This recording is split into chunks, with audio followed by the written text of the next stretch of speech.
Hi guys, ഇന്നൊരു street style chicken fried rice ആണ് ഞാൻ ഉണ്ടാക്കാൻ പോകുന്നത്. അതിന് വേണ്ടിയിട്ട് ഞാൻ ലൈല ബസ്മതി റൈസിൻ്റെ ഒരു 2 ഗ്ലാസ് ബസ്മതി റൈസ് എടുത്തു.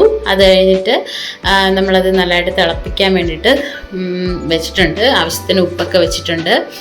അത് വന്നിട്ട് ഒരു 70 to 80% വെന്താൽ മതി. കാരണം നമുക്ക് ഫ്രൈഡ് റൈസ് ആയതുകൊണ്ട് അധികം വേവാൻ പാടില്ല. പിന്നെ ഞാൻ ചിക്കൻ ഫ്രൈഡ് റൈസ് ആയതുകൊണ്ട് ബോൺലെസ് ചിക്കൻ എടുത്തിട്ടുണ്ട്. അപ്പോൾ നമുക്ക് ബോൺലെസ് ചിക്കൻ ഫ്രൈ ചെയ്തെടുക്കണം. അതിന് വേണ്ടിയിട്ട് മുളക് പൊടി, മല്ലിപ്പൊടി, ഗരം മസാല, മഞ്ഞൾപ്പൊടി എല്ലാം ആവശ്യത്തിന് ഇടുക. നമ്മൾ ഫ്രൈ ചെയ്യാൻ വേണ്ടി യൂസ് ചെയ്യുന്ന അത്ര. അപ്പോൾ 2 ബ്രസ്റ്റ് പീസാണ് എടുത്തത്. പിന്നെ ചിക്കൻ മസാല ഇതും, പിന്നെ ജിഞ്ചർ ഗാർലിക് പേസ്റ്റ് നിങ്ങൾക്ക് മറ്റേതല്ലാതെ അരച്ചെടുക്കാം. എനിക്ക് അറിയാമല്ലോ, നേരത്തെ വീഡിയോ ഞാൻ പറഞ്ഞിട്ട് കുറച്ച് പാടായതുകൊണ്ട് ഞാൻ ഇങ്ങനെയാണ് ചെയ്യുന്നത്. പിന്നെ ആവശ്യത്തിന് ഉപ്പ് ഇട്ടിട്ട് നല്ലതായിട്ട് സ്മാഷ് ചെയ്ത് വെക്കുക. അതിൻ്റെ ഇടയിൽ ഒരാളിരുന്ന് നന്നായിട്ട് ഐസ്ക്രീം കഴിച്ച് എന്നെ കൊതിപ്പിക്കുന്നുണ്ട്. എന്തായാലും എന്നെ ഹെൽപ്പ് ചെയ്തുകൊണ്ട് ഞാനൊന്നും പറയുന്നില്ല. അത് കഴിഞ്ഞിട്ട് നമ്മളെന്താ ചിക്കൻ ഫ്രൈ ചെയ്യാനുള്ള പാനൊക്കെ വെച്ച് ചിക്കൻ ഫ്രൈ ചെയ്യാൻ പോവാണ്. അപ്പോൾ എണ്ണ ഒഴിച്ച് ചിക്കൻ അതിലോട്ട് ഇടുക. പിന്നെന്താ, ചിക്കൻ ഒരുപാട് ഡീപ്പായിട്ട് ഡ്രൈ ഫ്രൈ ആവരുത്. ജസ്റ്റ് നമുക്ക് ആവശ്യത്തിനുള്ളൊരു ഫ്രൈ ഉണ്ടല്ലോ, ആ ഒരു മിനിമൽ ഫ്രൈ മാത്രമേ ആവാറുള്ളൂ. അത് ഞാൻ ലാസ്റ്റ് അതിലിടുമ്പോഴത്തേക്കിനും നിങ്ങൾക്ക് കാണാൻ പറ്റും എത്ര ഫ്രൈ ആവുന്നുണ്ടെന്ന്. അപ്പോൾ നമുക്ക് ഇതിന് വേണ്ടതെന്ന് വെച്ച് കഴിഞ്ഞാൽ, ആക്ച്വലി ഈ സോസ് നമുക്ക് ആവശ്യമില്ല. ഞാനിതിലെടുത്തു. അപ്പോൾ നിങ്ങൾ ഇത് സ്കിപ്പ് ചെയ്യുക. അങ്ങനെയാണെന്നുണ്ടെങ്കിൽ സോയ സോസ് മാത്രം യൂസ് ചെയ്താൽ മതി. അത് യൂസ് ചെയ്യുമ്പോഴത്തേനും കുറച്ചും കൂടെ വേറൊരു ഫ്ലേവർ വരും നമുക്ക് ഫ്രൈഡ് റൈസിന്. അപ്പോൾ അതുകൊണ്ട് നിങ്ങൾ സോയ സോസ് മാത്രം എടുത്താൽ മതി. ഒരു 3 table spoon soya sauce. Chilli sauce കൂടെ വരുമ്പോൾ അതിൻ്റെ ഒരു കളറൊക്കെ വരും. പിന്നെ ഇത് വന്നിട്ട് നമുക്ക് ഫ്രൈഡ് റൈസ് റെഡിയാക്കാം. അതിന് വേണ്ടിയിട്ട് ഞാൻ ഒരു പാൻ വെച്ചു. അതിനാവശ്യത്തിനുള്ള പാൻ വെച്ചു, എണ്ണ ഒഴിച്ചു. പിന്നെ ഇത് ഗാർലിക്കാണ്. ഗാർലിക്ക് ഒരു 4 to 5 പീസസ് നല്ല നൈസായിട്ട് ചോപ്പ് ചെയ്തതാണ്. അപ്പോൾ അത് ഇതിനകത്തോട്ട് ഇടുക. എന്നിട്ട് പിന്നെ അതുപോലെ തന്നെ നമ്മൾ നൈസായിട്ട് ചോപ്പ് ചെയ്തതാണ് ഒനിയനും കൂടെ ഇതിലിടുക. നമ്മൾ നല്ലതായിട്ട് മിക്സ് ചെയ്യുക. ഒനിയൻ ഒരുപാട് ഒനിയനും ഗാർലിക്കും ഒരുപാട് ഡീപ് ഫ്രൈ പോലെ നമ്മൾ ബ്രൗണിഷ് കളറൊന്നും ആവണ്ട. ജസ്റ്റ് ആ കളറൊന്ന് ചേഞ്ച് ചെയ്താൽ മാത്രം മതി. അപ്പോൾ ആ കളർ ചേഞ്ച് ചെയ്ത് ഇതുപോലെ വന്നാൽ മതി. അത് കഴിഞ്ഞിട്ട് ഞാനിവിടെ 3 മുട്ടയാണ് ആഡ് ചെയ്യുന്നത്. നിങ്ങൾക്ക് 2 മുട്ട ആഡ് ചെയ്യാം. അതൊക്കെ നിങ്ങളുടെ ഇഷ്ടമാണ്. എനിക്കിഷ്ടമായതുകൊണ്ട് ഞാൻ 3 മുട്ട ആഡ് ചെയ്യുന്നു. അതിനാവശ്യത്തിനുള്ള ഉപ്പ് ഇട്ട് നമ്മളത് നല്ലതായിട്ട് ഇളക്കി നല്ല സ്മാഷ് ചെയ്ത് എടുക്കുക.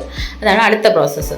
അത് സ്മാഷ് ചെയ്തെടുത്തതിന് ശേഷം നമുക്ക് വെജീസ് ആവശ്യമുണ്ടല്ലോ ഇതിലിടാൻ വേണ്ടിയിട്ട്. അപ്പോൾ ആവശ്യമുള്ളതെന്ന് വെച്ചാൽ സ്പ്രിംഗ് അനിയൻ, പിന്നെ ക്യാരറ്റ്, ക്യാപ്സിക്കം, ക്യാബേജ്, ഇതെല്ലാം നല്ല നൈസ്. ഇതാണ് ഞാൻ നേരത്തെ എൻ്റെ ഹസ്ബൻഡ് എന്നെ ഹെൽപ്പ് ചെയ്തെന്ന് പറഞ്ഞ സാധനം. ഇതെനിക്ക് ഇങ്ങനെ വരില്ല.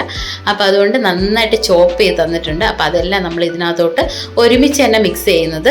ഒരു കുഴപ്പമില്ല, ഒരുമിച്ച് തന്നെ മിക്സ് ചെയ്യുന്നത് പെട്ടെന്ന് ആക്കി എടുക്കാൻ പറ്റും. അപ്പോൾ എല്ലാം കൂടെ അതിനകത്തിട്ടിട്ട് നല്ലതായിട്ട് പെട്ടെന്ന് തന്നെ ഇളക്കുക കേട്ടോ. ഞാൻ ഇട്ടിട്ട് ഇങ്ങനെ കുറച്ച് ടൈം എടുക്കുന്നുണ്ട്. പെട്ടെന്ന് തന്നെ എടുക്കുക. പിന്നെ ആക്ച്വലി ഈ ഫ്രൈഡ് റൈസ് ഉണ്ടാക്കാൻ വേണ്ടി കുറച്ച് തീ കൂട്ടി വെച്ച് പെട്ടെന്ന് ഉണ്ടാക്കിയെടുക്കുക. അല്ലാതെ നമ്മൾ മറ്റേത് ഉണ്ടാക്കാൻ പോലെ ഭയങ്കരമായിട്ടിട്ട് വേവിച്ച് അങ്ങനെ എടുക്കേണ്ട ആവശ്യമില്ല. 2 മിനിറ്റ് ഞാനതൊന്ന് അടച്ച് വെച്ചു. അപ്പോഴത്തേനും അത് കുറച്ചൊന്ന് നല്ലതായിട്ട് വെന്ത് വന്നിട്ടുണ്ട്. അപ്പം അത്രയും മതി.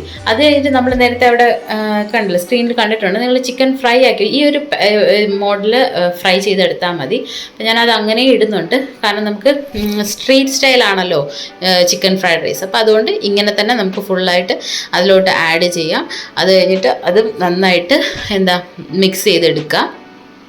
നന്നായിട്ട് മിക്സ് ചെയ്തെടുത്തിട്ട് പിന്നെന്താ വേണ്ടത്, പിന്നെ നല്ലതായിട്ട് അത് ഞാനിങ്ങനെ കുറച്ച് വലിയ പീസായതുകൊണ്ട് ഞാൻ കുറച്ചൊന്ന് ഉടച്ചിടുക. അപ്പോഴത്തേക്കിന് വെളിയിൽ മോന് വന്നു സ്കൂളിൽ നിന്ന്. ഞാൻ കഴിഞ്ഞ വീഡിയോയിൽ ഇട്ടിട്ടുണ്ടായിരുന്നു, ഫസ്റ്റ് ഡേ ഓഫ് സ്കൂളായിരുന്നു. അപ്പോൾ മോൻ വന്നിട്ട് സ്കൂൾ എങ്ങനെ ഉണ്ടെന്നൊക്കെ ചോദിക്കുമ്പോൾ സൂപ്പറാണമ്മേ അങ്ങനെ ഇങ്ങനെയെന്നൊക്കെ പറയുന്നുണ്ട്.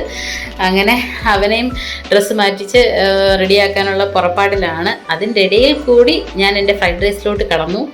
അത് ഇങ്ങനെ ഒരു പരിവായിട്ടുണ്ട്. അത് ജസ്റ്റ് നല്ല ഒന്നും കൂടെ ഇളക്കിയെടുത്തിട്ട് നമുക്കിനി ആഡ് ചെയ്യേണ്ടതെന്ന് വെച്ച് കഴിഞ്ഞാൽ മുളക് പൊടി. അതായത് ഒരു 1/2 ടീസ്പൂൺ മുളക് പൊടി മതി കേട്ടോ. ഒരു 1/2 ടീസ്പൂൺ മുളക് പൊടി ഇടുക. കാരണം നമ്മൾ കുറച്ച് സ്പൈസി ചില്ലി ചിക്കനാണ് ഉണ്ടാക്കുന്നത്.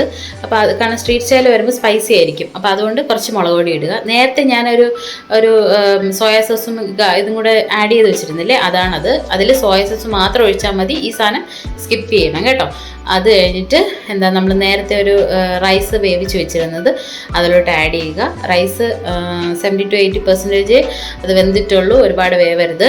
അത് ആഡ് ചെയ്ത് പിന്നെ ഉള്ളതൊന്നുമില്ല, മിക്സ് അത്രേ ഉള്ളൂ. നല്ലതായിട്ട് മിക്സ് ചെയ്യുക. പിന്നെ നമുക്ക് ഇനി എന്തെങ്കിലും ഇനി ആഡ് ചെയ്യാനുള്ളതെന്ന് വെച്ച് കഴിഞ്ഞാൽ കുറച്ച് പെപ്പർ. അത് നമ്മുടെ എരിക്ക് അനുസരിച്ചായിരിക്കും. അപ്പോൾ ഞാനിവിടെ ഒരു 1/2 ടീസ്പൂണോളം പെപ്പർ ആഡ് ചെയ്യുന്നുണ്ട്. അപ്പോൾ നിങ്ങൾക്ക് ആവശ്യത്തിനുള്ള എരിക്കനുസരിച്ച്, കാരണം നേരത്തെ നമ്മൾ കുറച്ച് മുളക് പൊടി ആഡ് ചെയ്തിട്ടുണ്ട്, അപ്പോൾ അതുകൊണ്ട് എരിക്കനുസരിച്ച് ആഡ് ചെയ്ത് നല്ലതായിട്ട് മിക്സ് ചെയ്ത് റൈസ് ഉടയാതെ മിക്സ് ചെയ്തെടുക്കുക, നന്നായിട്ട് മിക്സ് ചെയ്തെടുക്കുക. ഇത്രയേ ഉള്ളൂ, നമ്മുടെ street style chicken fried rice റെഡിയാണ്. അപ്പോൾ നിങ്ങൾക്ക് ഈ റെസിപ്പി ഇഷ്ടമാണെങ്കിൽ like, share, subscribe my channel.